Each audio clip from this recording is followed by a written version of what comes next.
Dr. Ben Bikman. Ancient grains, when fermented, may be much healthier than today's modern grains.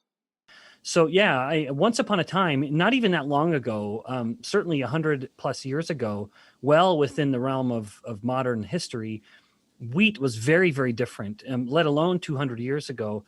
If you look at what they called wheat, our ancestors from several generations ago, it would be unrecognizable to the wheat that we have now.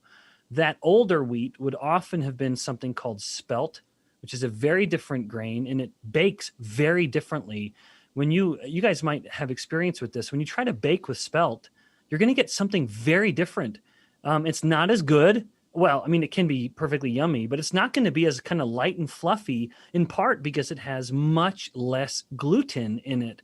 And gluten is something that has been almost worked in. It's been emphasized in this production of new modern grains because you can bake with it so well. It is gluey, it is sticky, and so it lets you have a bread that is much fluffier, and just a little more palatable rather than being just a little tougher or thicker. So combining the fact that we've had much older forms of wheat that you can still get, like einkorn and spelt, that have much less starch in them, up to half of as much of this amylopectin A, or the main starch, and much less gluten, and likely phytic acids, although I'm not certain on how well that's been quantified. But combine the fact, that one detail, a very different grain that was called wheat, and that it would have been always fermented in some way, shape, or form, cutting down the starch and cutting down the gluten even more in this process of fermenting.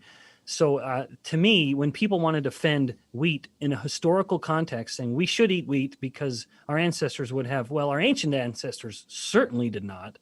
Our more modern ancestors most certainly did, although I'm sure at a fraction of the amount we're consuming it now. But then let's eat it the way they did. Get an older wheat and get it fermented in some way. And I realize that's kind of a hurdle, and people will say, well, I can't do that. And I'll say, well, then don't eat it. The other thing I think that I've heard recently that's really fascinating is this idea that celiac disease has exponentially grown. Like a little over a decade ago, there was one in like 2,500 people that had celiac disease, and now it's like 1 in 133. And if you look at the changes that we've seen since the 1960s in grains, in wheat, that's just a correlation. But it sure makes me wonder if these older grains are much healthier and, you are able to absorb more protein and less phytic acid and stuff than these newer ones. Yep. And well, guys, one thing, Carly, as you mentioned celiac disease, it's so interesting to note how celiac disease can then pull the trigger for other problems.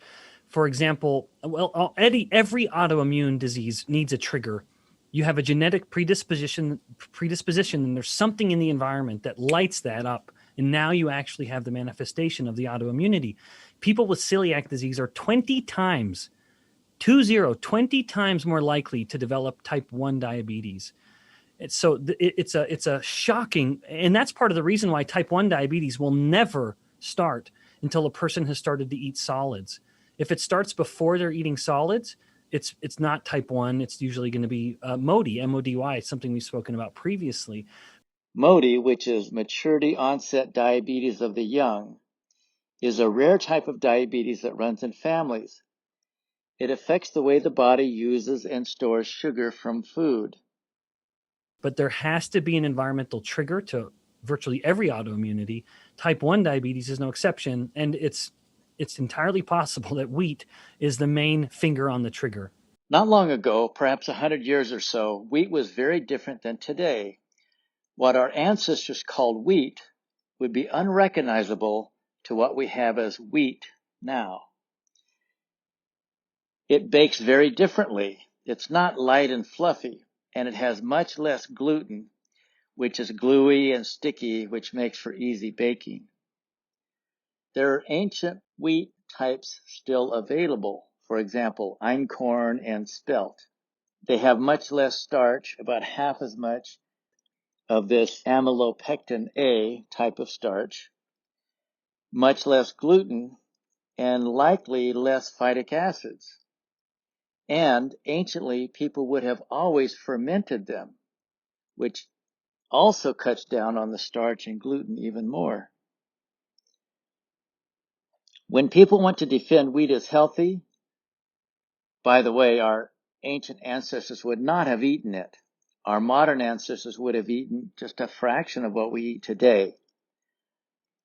Then eat it like they did, says Dr. Bikman. Use older wheat like spelt or einkorn and ferment it. If not, then don't eat it.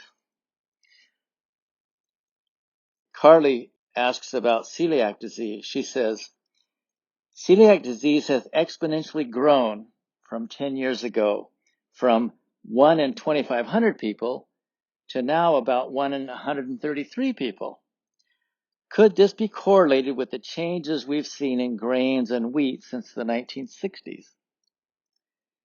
Dr. Bikman says, every autoimmune disease needs a trigger. First, you have a genetic predisposition to the disease. Then something in the environment lights that disease up.